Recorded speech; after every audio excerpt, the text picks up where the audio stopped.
चलाता हूँ। बनारस की समस्या ये लोगों द्वारा अधिकारी द्वारा कहा जाता है कि ई रिक्शा और टेम्पू से ही होता है। सर हमने अभी कह के भी आए, कमिश्नर साहब की यहाँ मीटिंग थी, हम लोग बोल के आए। सर यहाँ पे जो लोग दुकान लिए हुए हैं शहर के अंदर, वो 4 फुट की दुकानें लिए हुए हैं, 6 फुट उसके दुकान के आगे सामान रखे हुए होते हैं। जो पटरी होती है पब्लिक को चलने के लिए, पूरी पब्लिक पटरी जो होती है वो दुकानदार छेक के रखे हुए हैं। और कौन सा है आज तक हम लोग नहीं समझ पाए हैं, क्योंकि बनारस तंग गलियों का शहर है। बनारस काशी विश्वनाथ बाबा की नगरी है। इसमें दर्शन करने के लिए रोज हमारे 10,000 20,000 चार चक्का आती हैं और उससे जाम लगता है।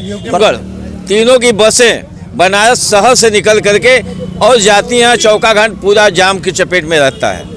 क्या यह बसें बनारस शहर से बाहर नहीं हो सकती? दोस्तों नमस्कार, और आप देख रहे हैं कांडी बनारसी में आपका स्वागत है। जिस तरीके से जिंदाबाद मुर्दाबाद के नारे लगाए जा रहे हैं और ये ऑटो चालक है, टोटो चालक है, इनकी नाराजगी ये है कि जो इनको क्षेत्र वाइज बांटा जा रहा है, जिस तरह जिला प्रशासन ने इन्हें लगातार जाम से निजात पाने के लिए व्यवस्था की थी, तो लगातार आज ये लोग यहाँ पे जिला प्रशासन पे आकर लगातार ये विरोध कर रहे हैं। क्या कुछ मांगे हैं, क्या कुछ दिक्कतें आ रही हैं आपको लेकर? देखिए, अगर देखा जाए बनारस में जो हम लोगों को महानगर की परमिट दी गई है, माननीय मुख्यमंत्री जी का ये आदेश है कि ई रिक्शा को रोड से हटाया जाए। हमारे घनश्याम भाई ने बहुत बार पूछा भी कि सर ई रिक्शा का रोड कौन सा है, आज तक हम लोग नहीं समझ पाए हैं, क्योंकि बनारस तंग गलियों का शहर है। बनारस काशी विश्वनाथ बाबा की नगरी है। इस नगरी में देखा जाए तो हर जगह ये गलियों का शहर है। आज तक ये नहीं बताते हैं, ये कहते हैं कि जिस रोड पे ऑटो चलेगी उस रोड पे टोटो नहीं चलेगी। क्या हमारा टोटो भाई जो ई रिक्शा भाई है, क्या वो सरकारी राजस्व नहीं भरता है? क्या वो आरटीओ से रजिस्ट्रेशन नहीं करवाता है? क्या या फिर वो लाइसेंस नहीं लेके चलता है? क्या वो नगर निगम को रसीद नहीं कटवाता है?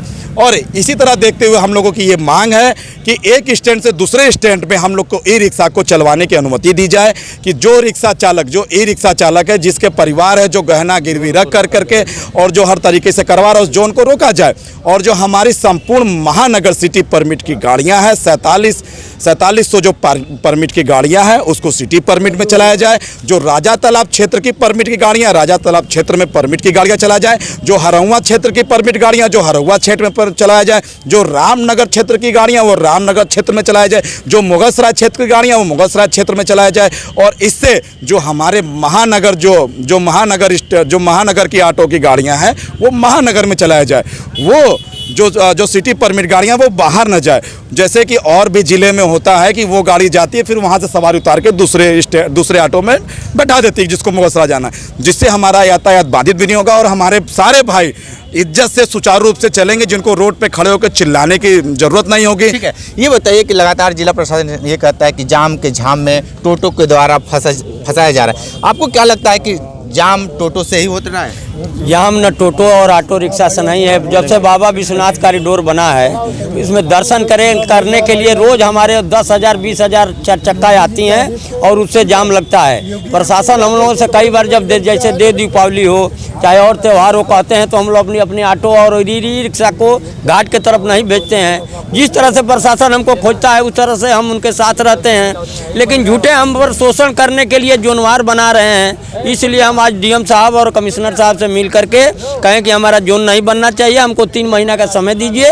हमारा लंबा परिवार है, आपस में हम सलाह करेंगे और जो भी बात हो हमको 15 दिन 20 दिन 1 महीने पर बुला करके हमारी समीक्षा करिए, जो हमारी समस्या है बैठ करके उसको दूर किया जाए। ठीक है, क्या कुछ कहेंगे? मैं आपसे बताना, मैं अशोक कुमार पांडे, मैं आपसे बताना चाहता हूँ कि अभी तक बनारस में लोग कहते हैं कि जाम जाम जाम जाम कैसे लगता है। कभी किसी पत्रकार ने, कभी किसी अधिकारी ने, किसी और यहाँ के वरिष्ठ नागरिक ने एक चौराहे पे खड़े होकर के कभी यह देखने की कोशिश किया कि एक चौराहे से कितने ऑटो गुजरते हैं, कितने टोटो गुजरते हैं और कितनी मोटरसाइकिलें गुजरती हैं और कितने 4 व्हीलर गुजरते हैं? बनारस के सटे हुए 3 जिला गाजीपुर, जौनपुर, आजमगढ़, तीनों की बसें बनारस शहर से निकल करके और जाती हैं चौका घाट, पूरा जाम की चपेट में रहता है। क्या यह बसें बनारस शहर से बाहर नहीं हो सकती? अगर बनारस शहर के अंदर हो तो जाम नहीं लगेगा। बनारस में 2 सरकारी पार्किंग बना हुआ है, बेनियाबाग और टाउन हॉल के मैदान पे। लेकिन वहाँ की पार्किंग स्थलें खाली रहती हैं।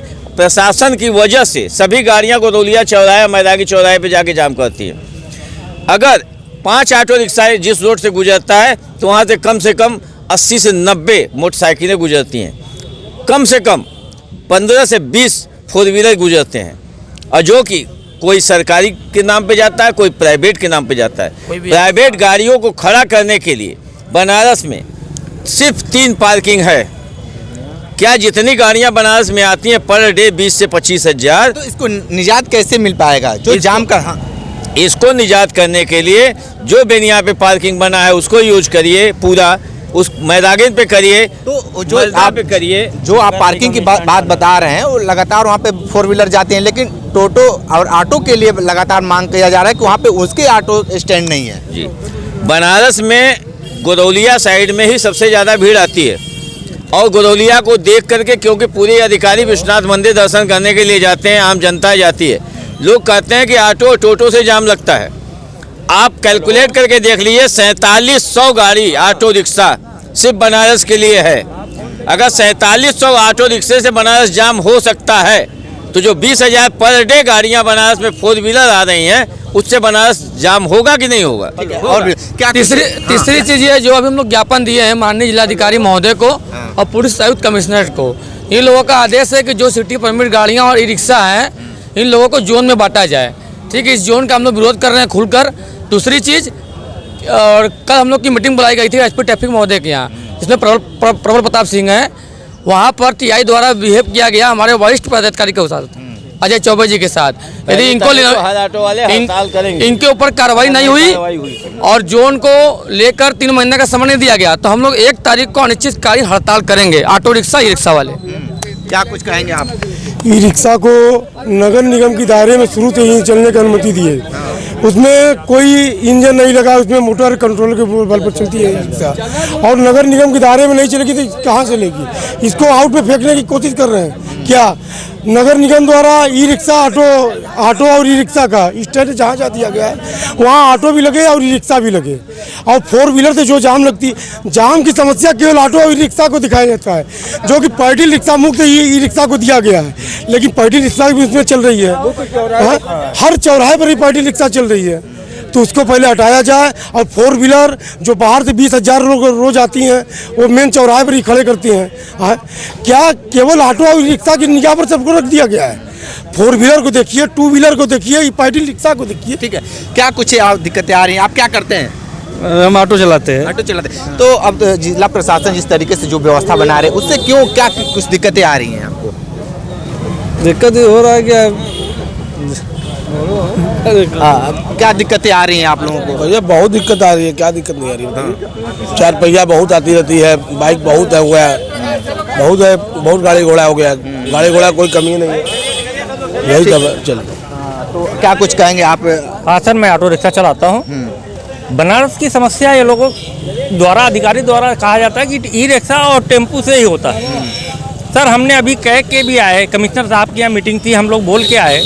सर, यहाँ पे जो लोग दुकान लिए हुए हैं शहर के अंदर, वो 4 फुट की दुकानें लिए हुए, 6 फुट उसके दुकान के आगे सामान रखे हुए होते हैं। जो पटरी होती है पब्लिक को चलने के लिए, पूरी पब्लिक पटरी जो होती है वो दुकानदार छेक के रखे हुए हैं। पब्लिक चलेगी कैसे? हम पैसेंजर को उतारते हैं, वो भी रोड पे चलते हैं, और जब वो रोड पे चलते हैं तो हमारा वाहन स्लो हो जाता है, हम धीरे धीरे चलते हैं। उससे क्या होता है कि हम जाम कर रहे हैं। अगर प्रशासन, जिलाधिकारी द्वारा अगर इस पटरी को खाली करा दिया जाए, आम पब्लिक पटरी से चलने लगेगी, तो हमारी गाड़ियां तेज चलने लगेगी, अपने जगह तक हम जल्दी से पहुंच जाएंगे, जाम खत्म हो जाएगा। रीजन देते हैं ये लोग कि आप जाम करते हो, और दुकानदार जो 6 फुट 4 फुट की दुकान लेके 6 फुट पटरी के ऊपर दुकान लगा के बैठी हुई है, पटरी पर पब्लिक चल नहीं पा रहा है। आप सिर्फ एक ही आदमी को जिम्मेदारी क्यों दे रहे हो कि जाम लगाते हैं? जिलाधिकारी प्रशासन द्वारा अगर ये पटरी खाली करा दे आम पब्लिक को चलने के लिए, तो सर यहाँ जाम की स्थिति खत्म हो जाएगी। मगर सिर्फ एक ही आदमी को दोष दे रहे हो कि आप जाम कर रहे हो। पटरी तो आप पहले से चेक रखे हो, पब्लिक रोड पे चल रही है, उसके पीछे पीछे हम चलते हैं, तो जाम तो लगेगा। ठीक है, तो देखिए ये कितनी अच्छी बात बताए हैं कि 4 फुट की दुकान लेकर 6 फुट कब्जा किए हैं। ये पूरे बनारस में है, और ठिकरा फोड़ा जाता है टोटो चालक के ऊपर, ऑटो चालक के ऊपर। इस तरीके के जिला प्रशासन को संज्ञान में लेना चाहिए, चाहे नगर निगम हो या जिला प्रशासन हो। इन पे गहन मंथन करने की ज़रूरत है।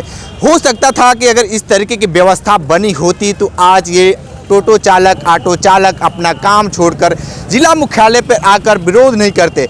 इनका सीधा तौर पे ये भी कहना है कि जिस तरीके से जोन में बांटा जा रहा है तो इनको काफ़ी कठिनाई होगी। कठिनाई के साथ साथ इनको जो आमदनी है उसमें भी काफ़ी गिरावट होगा।